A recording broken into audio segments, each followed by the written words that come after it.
Exercice sur les actions mécaniques pour les troncs communs. Exercice 1. La figure ci-contre représente une boule en fer B de masse MB en équilibre après son attraction par un aimant. Question 1. Répertorie les forces appliquées à B. Donc pour faire l'inventaire des forces appliquées à un système, donc on a commencé par cerner le système étudié qui est la boule. Tout ce qui touche la boule exerce une force de contact. La boule est touchée par le fil et l'air. L'air a une action négligeable, donc on ne la prend pas en considération. Les forces à distance, on a des masses, donc il y a l'attraction universelle, mais les masses de la boule et de l'aimant sont très petites. Par conséquent, la valeur de l'attraction universelle entre eux est négligeable. Donc, il reste l'attraction de la Terre qui est le poids.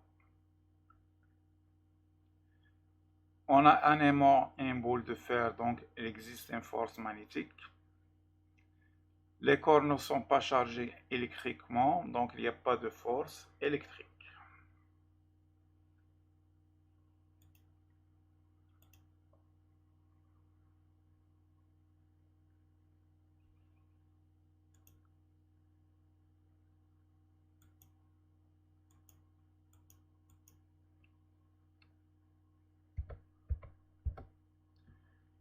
Question de quelle est la nature des actions mécaniques entre la boule et l'aimant.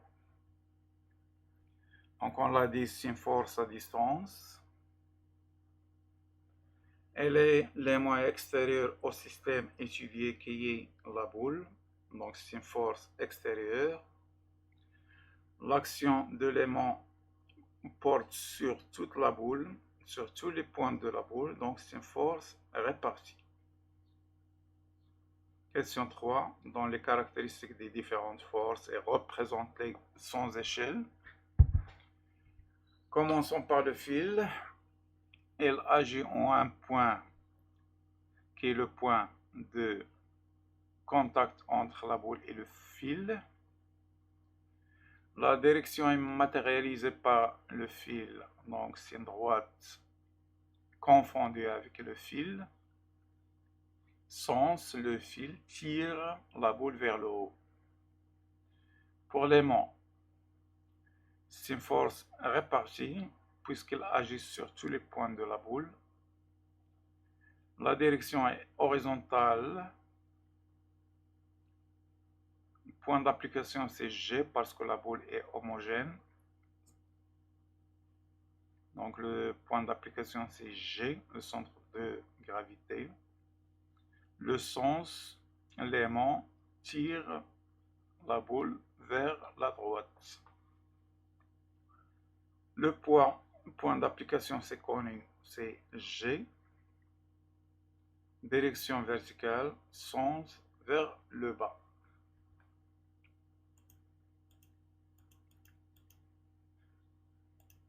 Donc la représentation des forces, on représente les caractéristiques point d'application, direction, sens et intensité qui ne sont, dont les valeurs ne sont pas connues. Donc on a représenté les flèches sans souci d'échelle. Exercice 2, on considère un solide immergé dans l'eau d'un récipient. Question 1, fait l'inventaire des forces appliquées à ce solide, puis classe-les. En commençant par les forces contact, le solide est en contact avec le fil et l'eau, donc il existe deux forces contact. Il n'y a pas de force électrique ni magnétique, donc il reste uniquement le poids.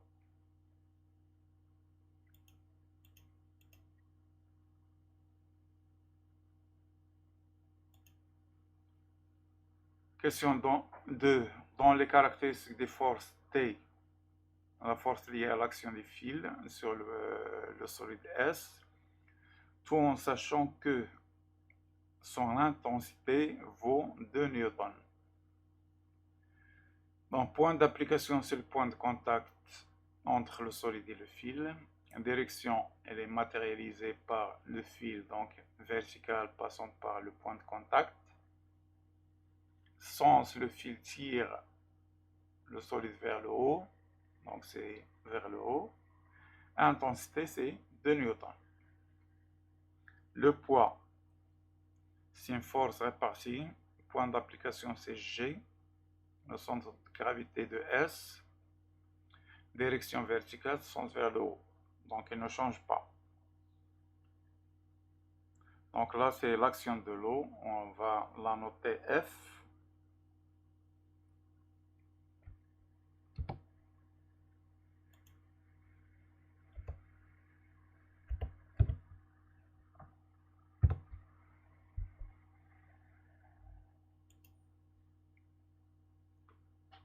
Donc, l'action de l'eau, on l'a vu en cours, c'est une force répartie, donc son point d'application c'est G dans ce cas, puisque le corps est complètement émergé. Direction opposée au poids, donc verticale. Donc la force est opposée au poids, donc elle a une direction verticale et un sens vers le haut. Représente ces forces en utilisant une échelle de newton par centimètre.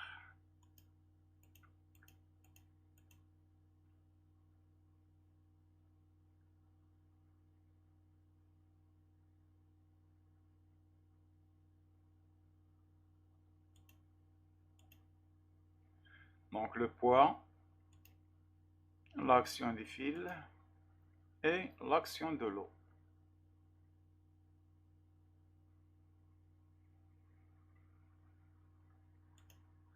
Exercice 3.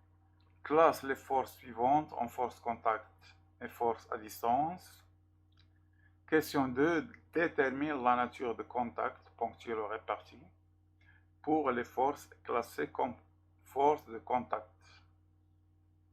Donc on va répondre aux deux questions en même temps. La force exercée par un pêcheur sur une canne.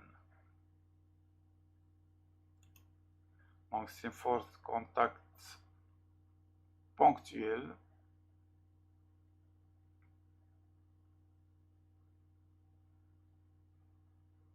Force exercée par l'eau sur le mur d'un barrage. Force contact répartie.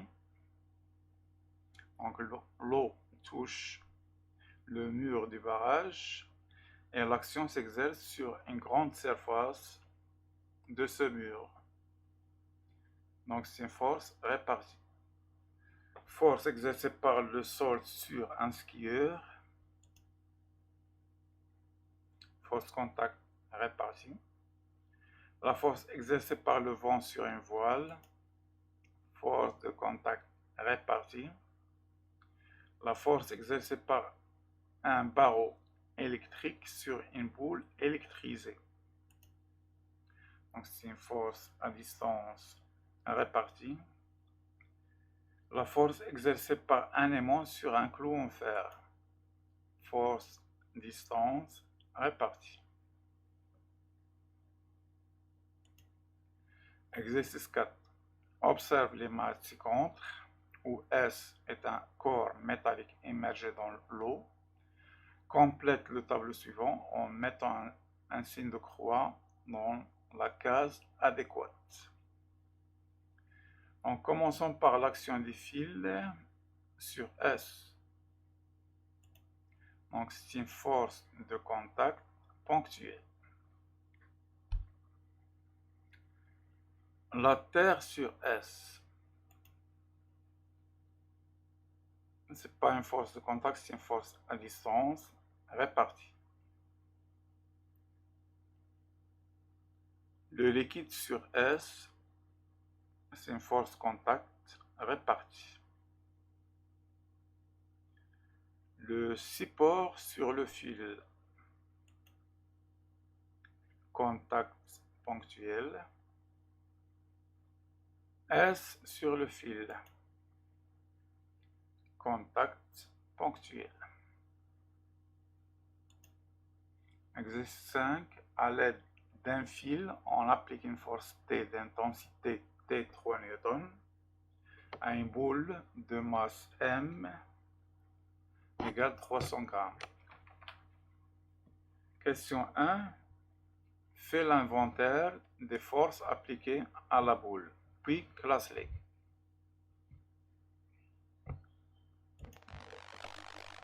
Donc, tension de fil, contact ponctuel, poids, distance, répartie.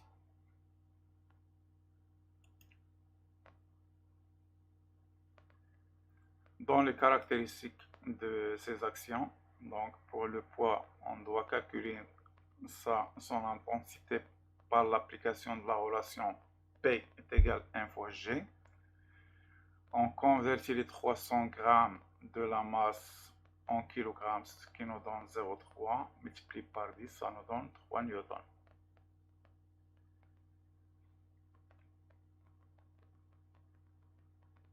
Donc, point d'application pour le fil c'est P, pour P c'est G. La direction la même, verticale, sens opposé et même intensité. Donc c'est un solide en équilibre sous l'action de deux forces. Cours étudié au collège.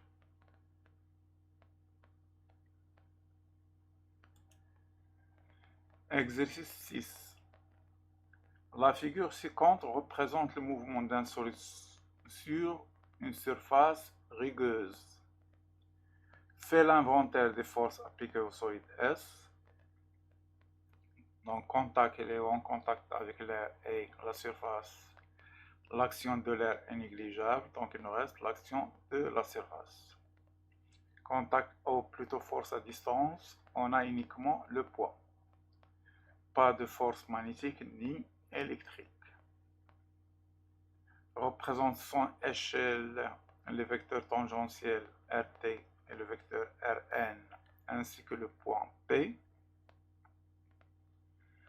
Donc l'action de la surface, elle est représentée par un vecteur qui a un sens opposé au mouvement. Donc si on représente le R, il sera de ce côté. Puis on cherche ces composantes Rn. Donc Rn suppose l'enfoncement de S dans la surface. Donc il a une direction verticale et un sens vers le haut. La composante tangentielle se pose au mouvement. Donc on a un mouvement horizontal, donc F a une direction horizontale et le sens opposé. Donc Rn, Rt et le point d'application des poids est G.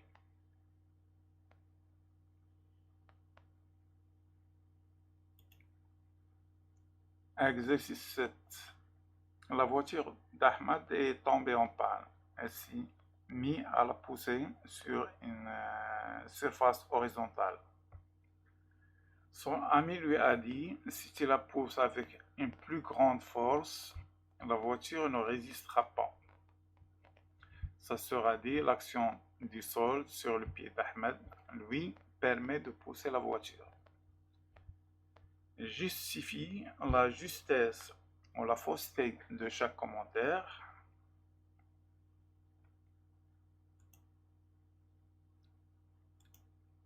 Question 2. Répertorier les forces appliquées à Ahmed et à la voiture, puis représente-les sans échelle.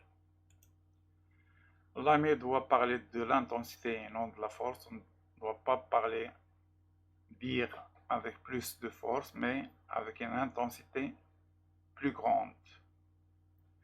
Sa sœur a vu juste s'il n'y a pas cette force de frottement, il n'y aura pas, Ahmed ne pourra pas pousser la voiture puisque ses pieds vont glisser. Donc le pied d'Ahmed exerce une force sur le sol vers l'arrière et la surface exerce une force opposée au mouvement, c'est-à-dire vers l'avant, ce qui permet à Ahmed de pousser la voiture. Les actions sur la voiture, donc force de contact, la voiture est en contact avec le sol et l'air, l'action de l'air est négligeable. Il y a aussi le contact d'Ahmed, donc on a deux forces de contact, sol et Ahmed, et comme force à distance, on a le poids. Pour Ahmed, il est en contact avec la voiture et le sol, donc deux forces de contact, et son poids, comme force à distance. Exercice 8. La figure ci-contre représente un skieur en mouvement sur une surface horizontale sous l'action d'une tige en mouvement et dont la direction forme un angle alpha avec le plan horizontal. Répertoriez les forces appliquées au skieur lors de son mouvement horizontal.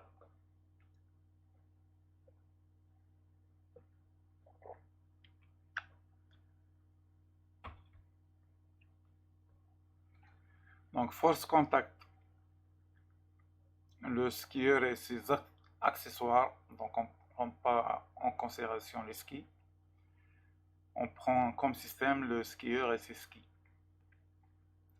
Donc, elle est en contact avec le sol et la tige. Force à distance, il n'y a que le poids. Ni force magnétique, ni force électrique.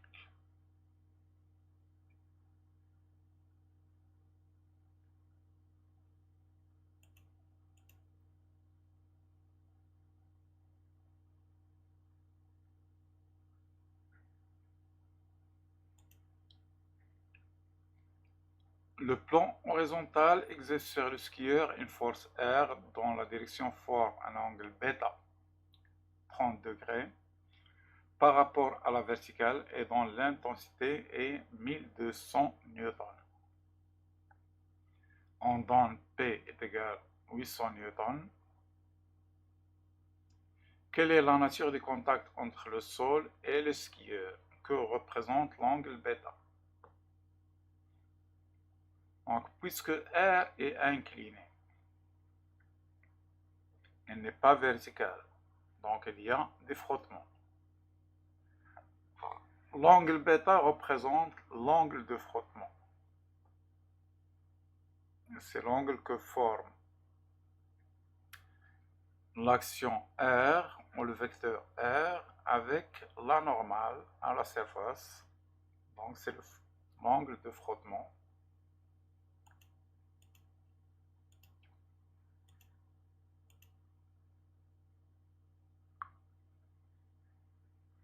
Donc R n'est pas normal, pas perpendiculaire à la surface, donc le contact se fait avec frottement. Que représente P? Donc elle représente l'angle de frottement.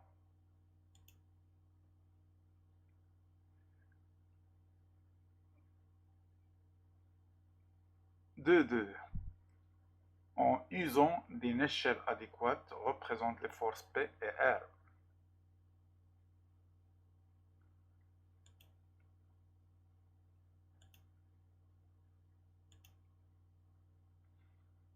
Donc, comme échelle, on va prendre 4 newtons par centimètre.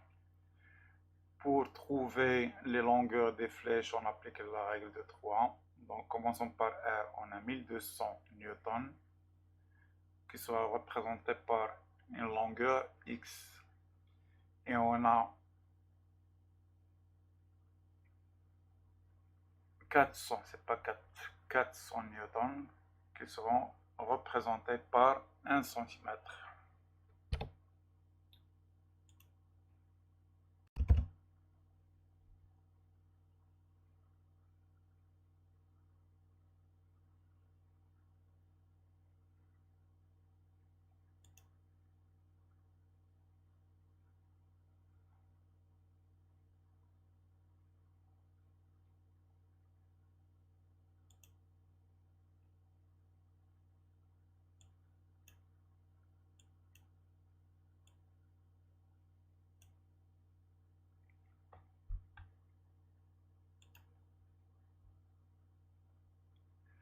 Donc pour R, on aura 3 cm et pour P, 2 cm.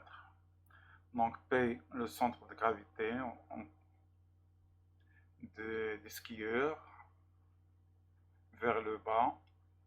Et pour R, le point d'application, c'est à la surface. Donc on prend le milieu des pieds des skieurs, puisqu'on néglige les skis.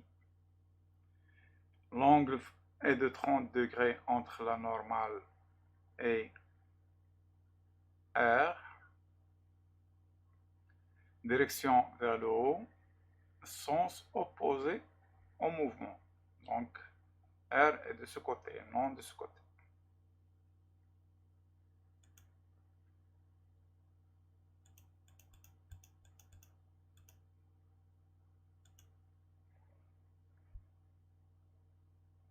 Deux, 3. Exprime les intensités des composantes Rx et Ry de la force R, puis calcule leur valeur. Donc, Rx représente la composante tangentielle.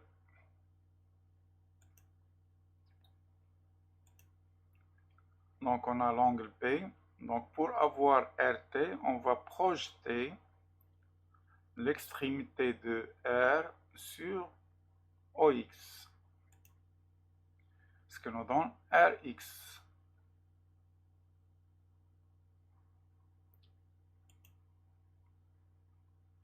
Ry représente la composante normale.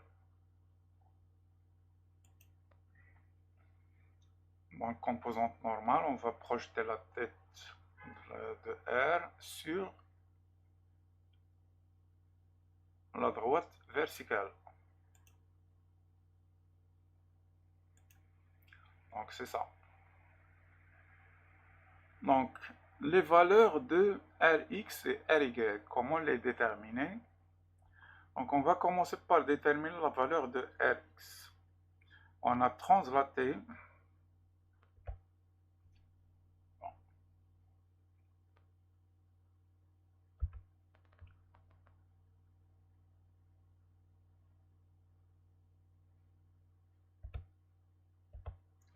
Donc, pour déterminer la valeur de Rx, on va translater le Rx pour former un triangle rectangle.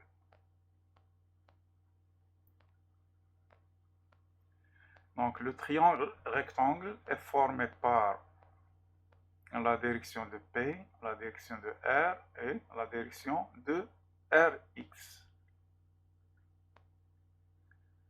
Ce que nous donne un triangle rectangle. Donc, là, on a bêta. Donc, pour trouver le Rx, on va utiliser le sinus. Le sinus de bêta est égal au côté opposé sur l'hypoténuse.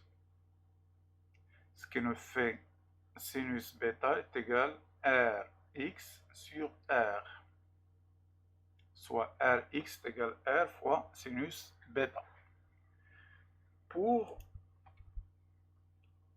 Ry, donc c'est la composante normale. Là aussi, on a un triangle rectangle.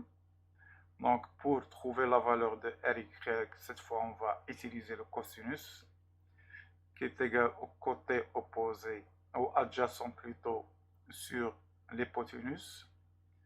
Ce qui nous donne Ry est égal à R fois cosinus bêta.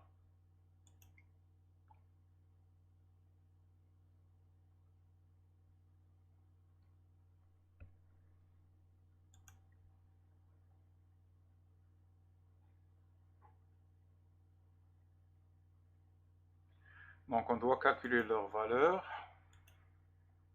Donc, je n'ai pas calculé la valeur là. Donc, passons à la question 2.4. Dans les caractéristiques de la force F, quelle est la valeur des coefficients de frottement? Donc là, pour le calcul de Rx et Ry, il suffit de remplacer le bêta par 30.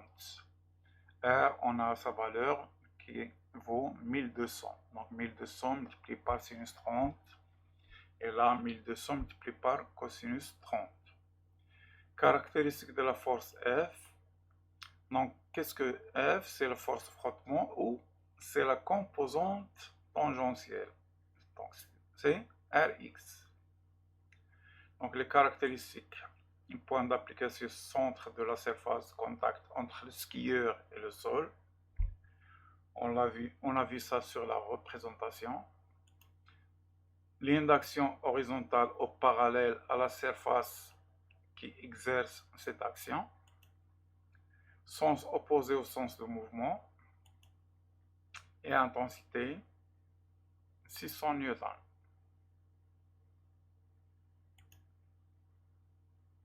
Bon, pour le coefficient de frottement, on a vu ça sur le cours. Le coefficient de frottement, c'est tangente bêta, ou c'est Rx sur Ry, ou Rt sur Rn. Donc, il vaut 0,56. Il n'a pas d'unité, puisqu'on a un rapport de deux grandeurs de même nature, donc les unités s'éliminent.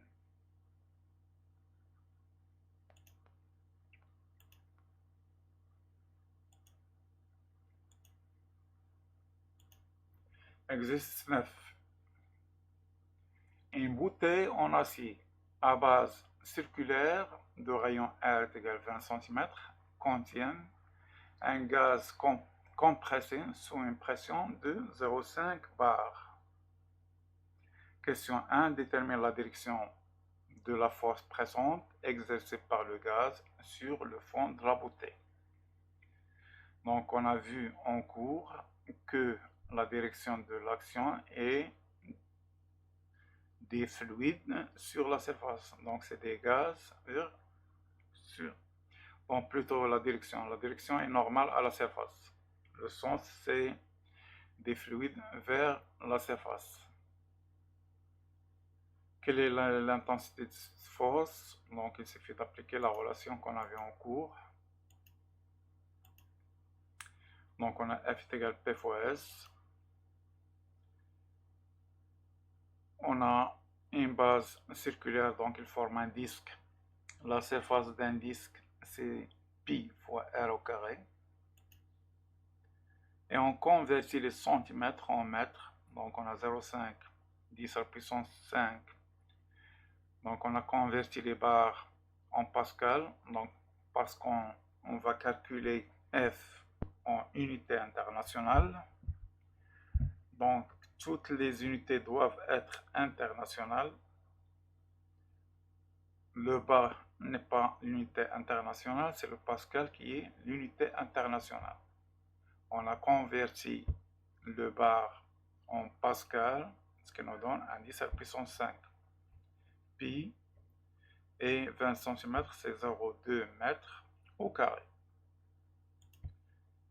Ce qui nous donne une force de 1,26 10 à la puissance 4 newton.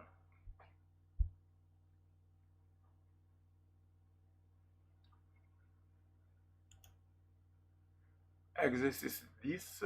Détermine parmi les relations suivantes la relation juste. Donc on vient de la voir. F est égal à PS ou P est égal à F par S. Là on tire la définition de la pression. C'est l'intensité de la force exercée sur une unité de surface. Si on prend S est égal à 1, on aura P est égal à F. Donc la pression, c'est l'intensité de la force exercée par unité de surface. Exercice 11. Complète les relations suivantes en écrivant le nombre ou le symbole de la grandeur ou le symbole de l'unité. Donc 101 325 pascal, ça nous donne 1 atmosphère. 1 atmosphère en bar, c'est. Et 1 atmosphère est égal à 1,013 10 à la puissance 5 pascal.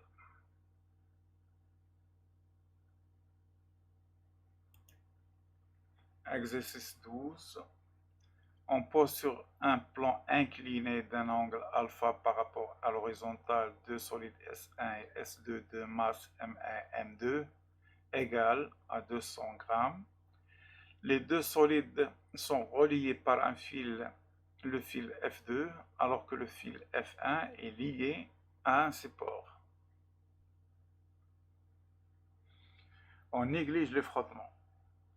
Répertoriez les forces appliquées à S1 et classe-les. S1, donc contact sol, fil 1, fil 2, distance, le poids.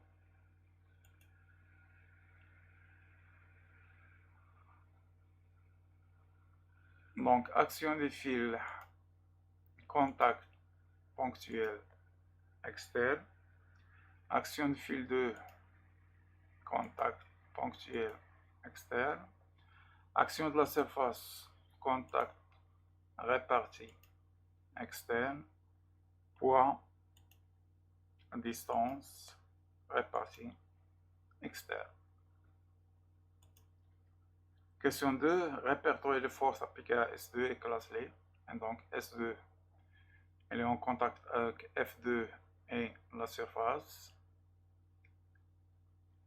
Force à distance, le poids.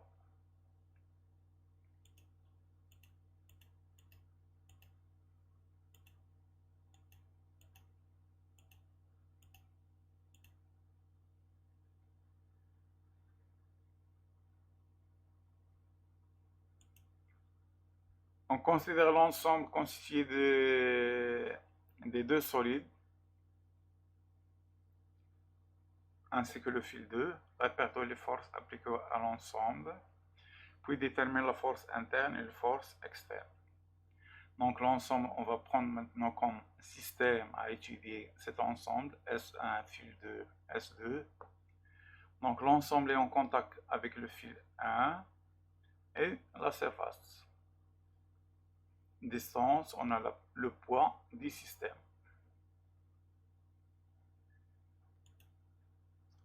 Donc action du fil 1, action de la surface, le poids, l'action de S1 sur F2. Bon, là c'est une force interne, puisque les deux objets S1 et F2 appartiennent au système étudié. De même pour les autres cas, S2 et F2 appartiennent au système étudié, etc.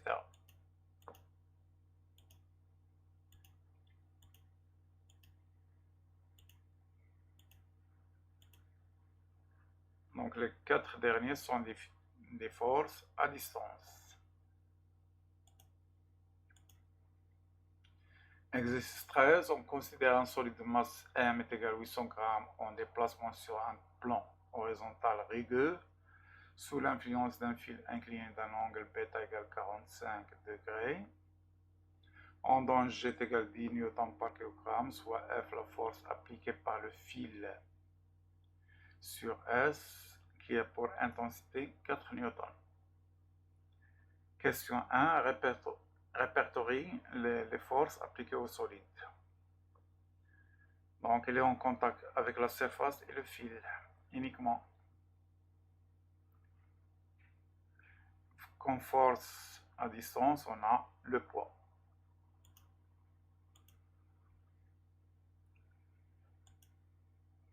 Question 2, dans les caractéristiques de la force liée à l'action du fil sur le solide S.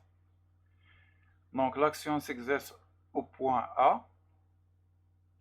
Direction matérialisée par le fil, donc elle forme un angle β avec l'horizontale. Sens vers le haut. Intensité, elle est donnée 4 newtons.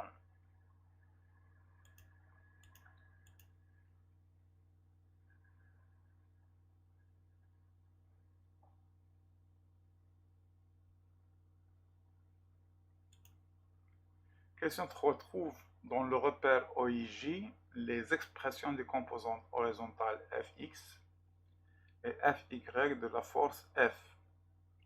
Calcule leur valeur. Donc pour trouver les composantes, on va déplacer le repère au point A. Donc on a OY, OX et on projette la force. Donc sa projection va nous donner F de X. Et pour trouver sa valeur, on cherche F de X et on connaît F et on a l'angle. Donc on va utiliser les fonctions métriques, cosinus, sinus, etc. Donc on a le côté adjacent et l'hypoténuse parce qu'ils vont former un triangle rectangle. Donc f de x est égal à f fois cosinus bêta. Cosinus bêta est égal à f de x sur f, donc f de x est égal. De même pour fy, c'est la projection sur l'axe OY, ça nous donne fy, et qu'on va déplacer pour former un triangle rectangle, et c'est le côté opposé de ce triangle rectangle. Donc ça nous donne un sinus f de x sur f est égal à sinus bêta.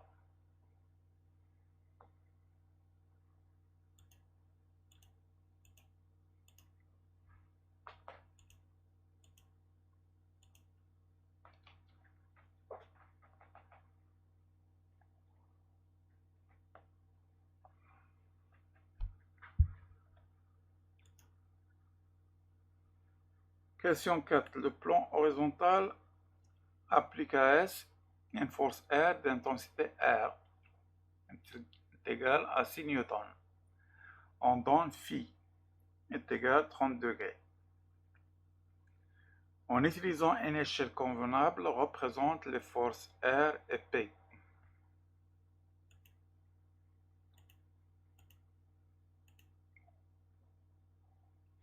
Donc pour représenter P, il faut trouver la valeur de son intensité.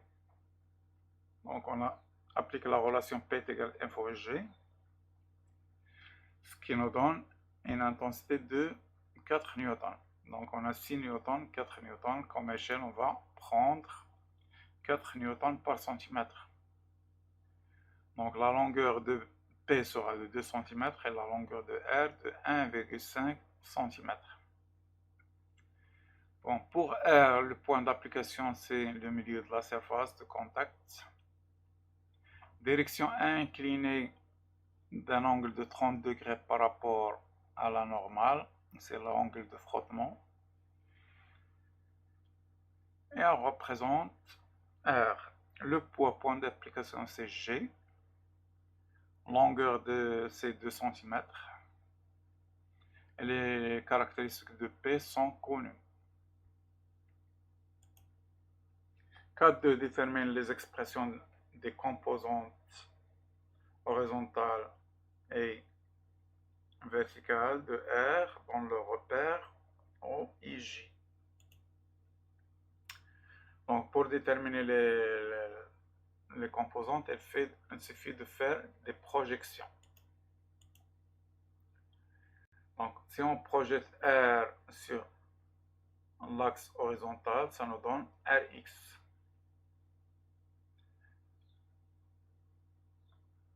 Quand on va translater le Rx vers le haut pour former un triangle rectangulaire. Donc on a vu ça sur un autre exercice. On a le Rx par là, on le translate vers le haut, ça nous forme un triangle rectangle et on a un angle phi là. Donc c'est le côté opposé sur et le côté adjacent. On a le côté opposé et le côté adjacent. Donc ça nous donne un sinus. Donc le Rx est égal à R sinus phi est égal à 6 fois sinus 30, ce qui nous donne 3 newtons. Pour le Ry, on va projeter sur l'axe vertical, ce qui nous donne un côté adjacent sur l'hypoténuse, soit un cosinus de phi.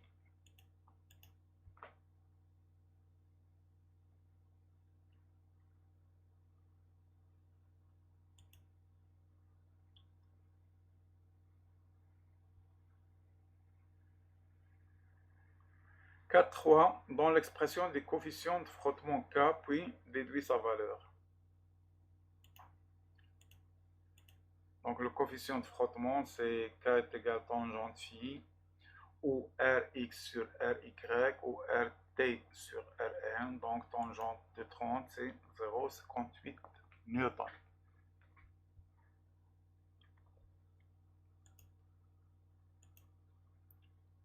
Exercice 14. La figure ci-contre représente un solide S de masse 400 g en équilibre sur un plan incliné d'un angle alpha par rapport au plan horizontal. On considère que les frottements entre le plan et le solide sont négligeables et on prend G est égal à 10 newtons par kilogramme. Question 1. Répertorier les forces appliquées au solide S. Donc contact, surface, ressort, distance, le poids. Dans les caractéristiques des forces, représente-les en usant d'une échelle de newton par centimètre. En dont T est égal 2 newtons et R est égal 2 racine de 3 newtons.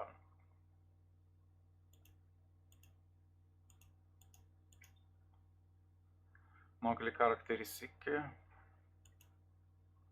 et la représentation. R, P et RT. Donc plutôt R.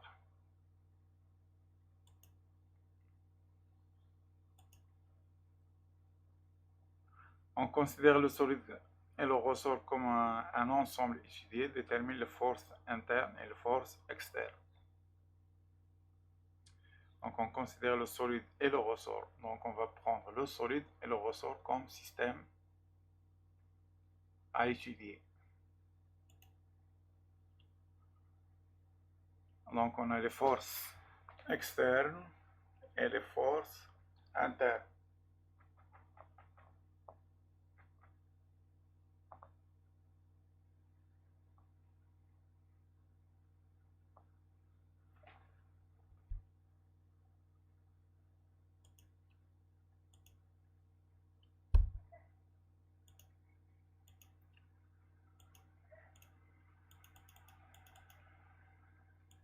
Donc là, je vous laisse un devoir à faire. On considère un solide de masse M égale 300 g, suspendu par un fil, et subissant l'action d'un aimant, l'intensité de l'action du fil est de 4 newtons, alors que celle de l'aimant est de 2 newtons. Fait l'inventaire des forces appliquées au solide, classe les forces appliquées au solide sur un tableau dont les caractéristiques de chaque force appliquée au solide, en usant une échelle adéquate représente les forces appliquées au solide, sachant que l'angle que forme le fil avec la verticale est de 30 degrés, détermine les valeurs des composantes Tx et Ty, avec OX l'axe horizontal et OY l'axe vertical.